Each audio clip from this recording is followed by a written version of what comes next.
narrative in Acts 14 that Paul and Barnabas experience having their inclusiveness rejected, their intentions questioned, and their bodies pummeled.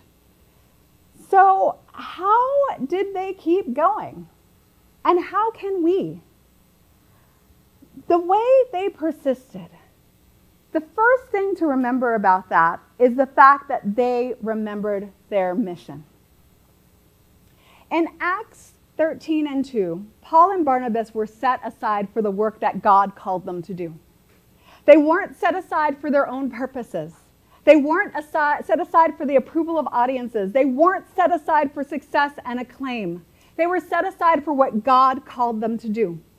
And so whether or not their brothers understood that this was a message to both Jew and Gentile, it didn't change that they had to go both into the synagogue and into the public square.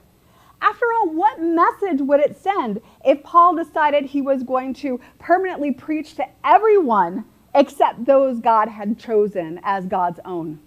No. The new mission was that everyone was in, and so everyone had to stay in. DEI was Paul's mission, and he did not turn back.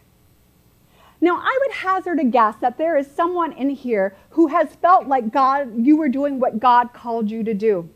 And now you've been told that you can't do it anymore. I'm here to let you know that your mission has not been revoked just because your funding has been.